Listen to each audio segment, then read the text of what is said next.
Hi everyone, today I'm going to share with you how I made these two St. Patrick's Day home decor pieces. I do sometimes struggle after Valentine's Day and want to go straight to Easter because I don't want to spend a lot of money on St. Patrick's Day decorations.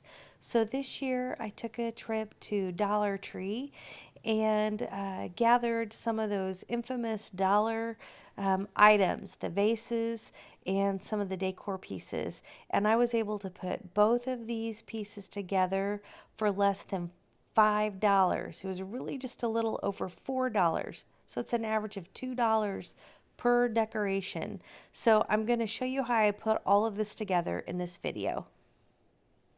Okay, let's take a look at what we're going to need for this project. First, I've got the vase.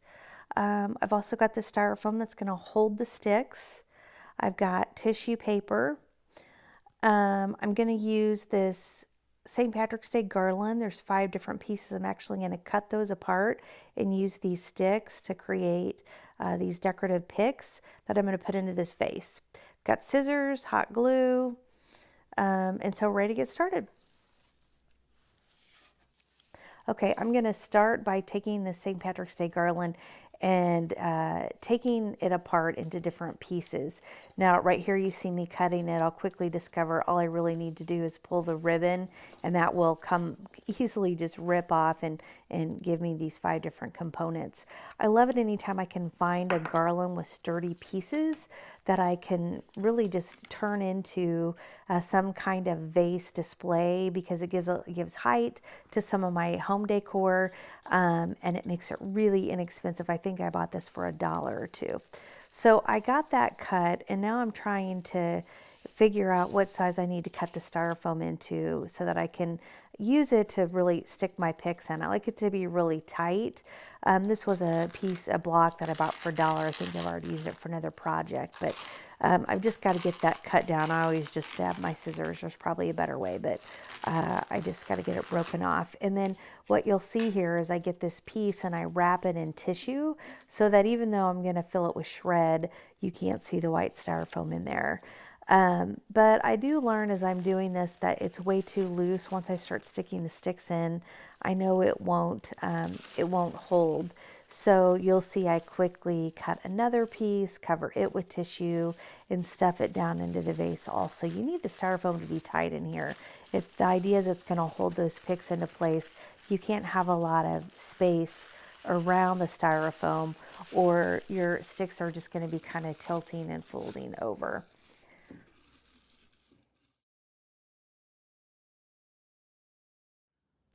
Okay, now it's time to create my decorative picks. So I'm using hot glue to attach each one to a stick. Here I'm using the Wilton treat sticks.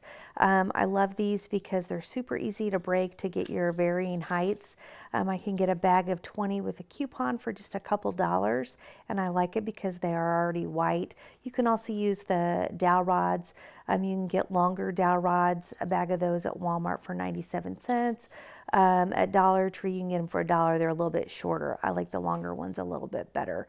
So here you'll see I'm just attaching the sticks in a little bit different spot on each of the shamrocks so that I can get those ready to stick into the vase. So it's time to put the picks in. As I do this, I always try to put the tallest pick in the back, and I do try to vary my heights. I like to work in odds, so here you'll see that I chose to put 3 items in my vase. Today I'm using tissue paper shred to fill my vase. I love doing this at seasonal times. I love it because there are so many colors and patterns that you can use, and you get so much shred for just so little money. I think I used about a half a package, so about 50 cents to get this vase filler today for my project. So I stuff it in and I trim it off, and then I really like how the projects turn out and how much color this adds. I think it would look really cute to have some kind of ribbon around the top of the vase. So I've decided to go to my favorite Dollar Tree twine. I use this for so many projects. There's a ton on here, and it goes so far. So I just wrap it around multiple times and then just tie it off with a knot. I think it turned out really well. I think it's just super cute. I do have 2 extra St. Patrick's Day picks, and so I'm going to go crazy and use another one of my dollar vases, add a tissue flower, and make a second vase to celebrate St. Patrick's Day. So I'm going to make that tissue paper flower first. And all I really need is one section of tissue for that. Now this tissue paper is all stacked on top of each other, so there's like 6 to 8 different pieces in the stack. It's probably about 4 inches by 8 inches. But again, I normally just follow the sections of the tissue when I'm doing this and cut myself out a section. So once I get that, I just need to fan fold this pile of tissue paper just back and forth. You want to kind of keep them about the same width, so do the best you can to do that. And then once you get this full section fan folded, you're going to tie a knot in the middle. Now I normally use like fishing line or monofilament to do that. I don't have that just out today in my project supplies. I wasn't planning to make this, so I'm just going to use that same twine that I used for that last centerpiece, and I'm just going to tie that right in the middle of this fan folded section. You do want to make sure you get it right in the middle, otherwise when you start to fluff your tissue paper and kind of pull the layers apart, it's going to be lopsided. So just make sure it's okay on that first knot when you get it around there. If you notice it's not centered, just get it moved before you tightly get that second knot in your tissue paper flower. So once you do get it double knotted, it's time to start fluffing the layers. So I usually just take one side.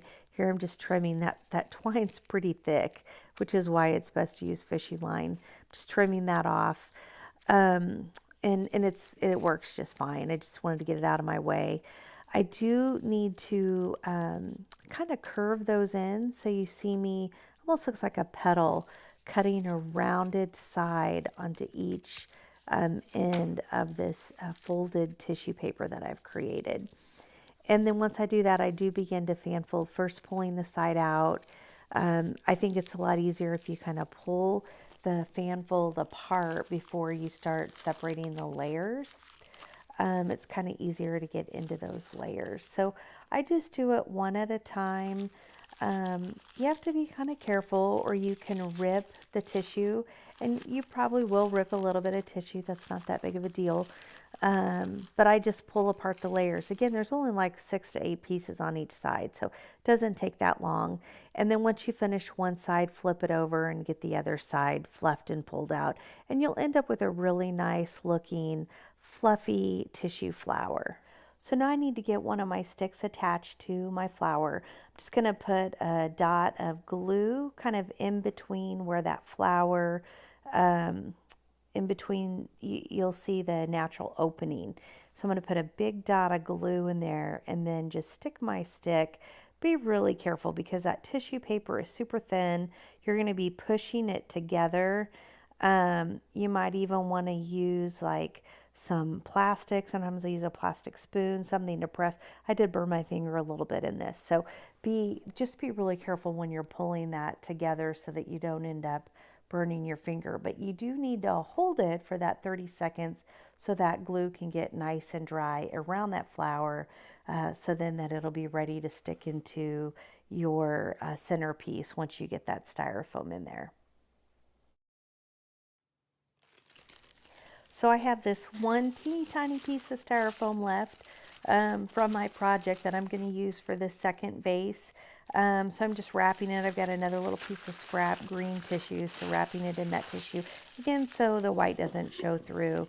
And then just really stuffing it. I'm actually turning it to the side here and pressing down because you want it to be really tight so that when you put the sticks in, they hold pretty firm. So I'm ready to then stick my flower into, my tissue flower into this vase. And I'm choosing to stick it right in the middle. And then I'm going to use one of my shamrocks, which have already been put on sticks. I'm going to put one of them in each side. But I am breaking off part of the stick because I do want to get some different heights here. So my first one I'm breaking off about maybe 1.5 inches. And then my second one I'm not going to break off. That way that one will be just a little bit higher.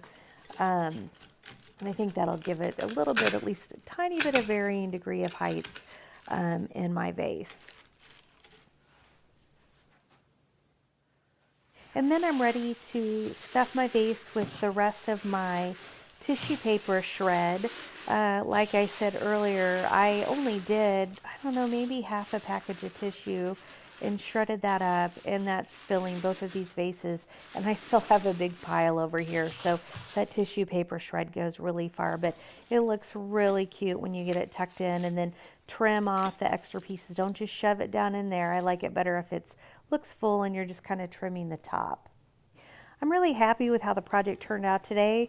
You know, I really got 2 great pieces of St. Patrick's Day decor, just using 1 strand of garland, 5, treat sticks, $2 vase, 2 $1 vases, and a package of tissue. So I probably got all of this done for under about $5 today, which is pretty good for some St. Patrick's Day decor.